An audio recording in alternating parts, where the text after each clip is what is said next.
Hello. I've got something interesting to show you today. It is from the past because many of you, you keep telling me, Ki Dada, show us old pens, show us old deep pens, show us pens with histories, show us vintage and antique products, especially Indian ones, and tell us the stories behind them. Tell us why these are important or why these are so collectible or why these are so desired by people like us or people like you. And show us these pens because we don't get to see these pens all that often. And all my life, at least 30-35 years of my life, last so many years, I have been spending most of my time, most of my free time, looking for these pens, collecting these pens, and finding the stories behind them. And I find it so damn exciting to share these stories with you because this is so me because I'm so happy narrating the little something that I know about these pens, that I've learned about these pens. And it is always a pleasure sharing these little stories, these quirks about these pens, about that time. It's like a kind of nostalgic trip back over time and to share these experiences. Now, the pen that I have today is a very interesting one. It's a deep pen. It's a deep pen, but there are so many deep pens, and there were so many kinds of deep pens.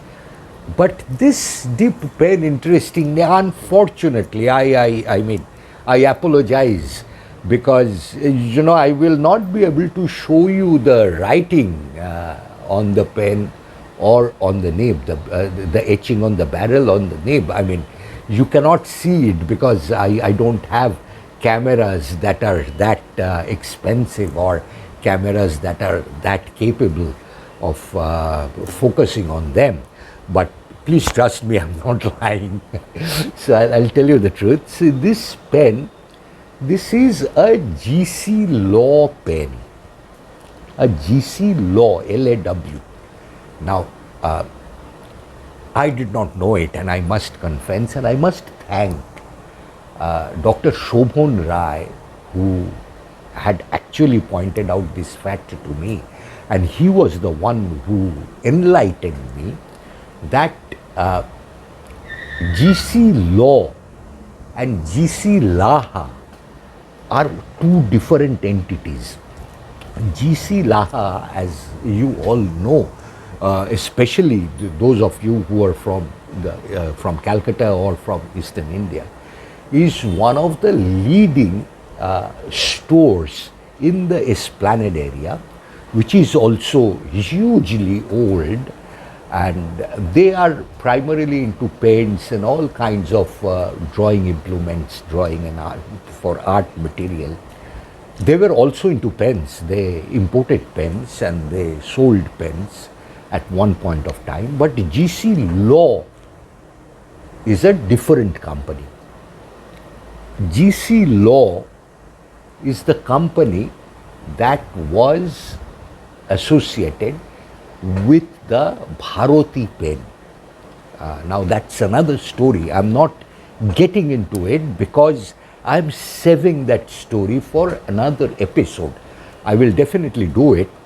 But why is this particular deep pen so interesting? It's interesting because of the nib, In the nib, it's etched GC Law, of course, and the word victory.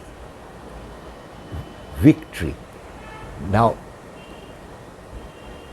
for many of you, especially the young people, will not know or will not be aware, but the victory of the Allied over the Axis forces was, despite everything, despite us fighting a struggle to free ourselves, was a big thing for us, because when the war ended, it meant a lot of restrictions and rationing and all went off, and the Britishers and many people, many of the families here owed their existence or owed their riches or owed their whatever on the Britishers and to the Britishers, and they were happy, and generally people were very happy, and they were kind of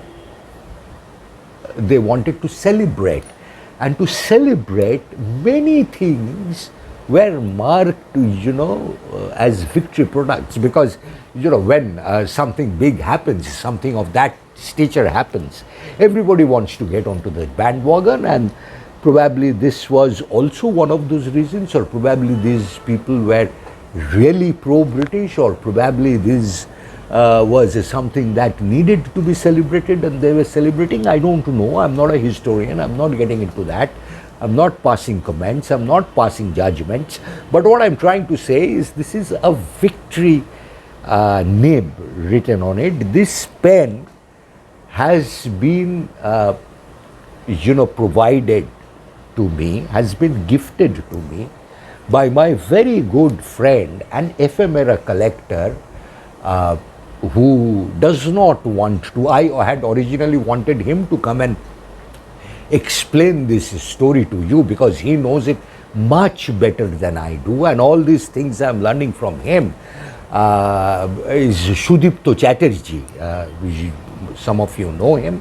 He is a big name in the world of ephemera, and he gifted me this pen because wherever he goes to, a lot of people collects a lot of things, and when he comes across a good pen, he generally gives it to me. So this has been gifted by him, and thank you, Sudipta, for this, and thank you for telling me the story which I am narrating to you.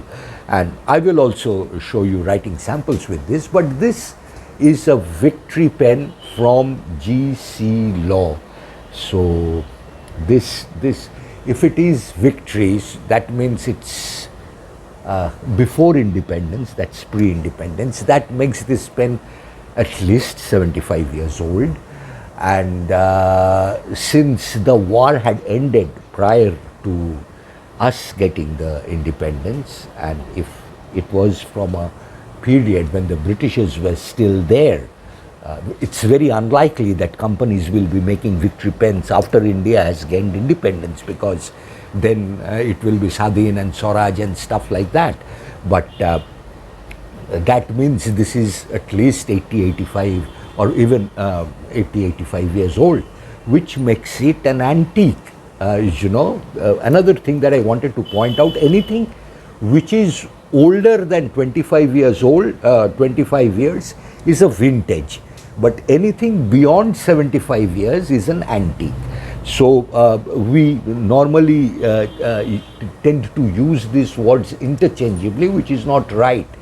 Vintage is 25 years and above, and antique is 75 years and above.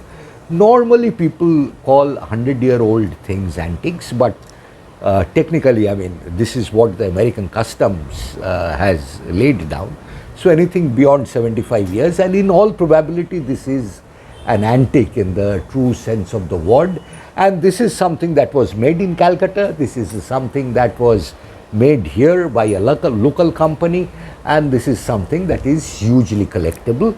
So we will be showing you writing samples. Thank you.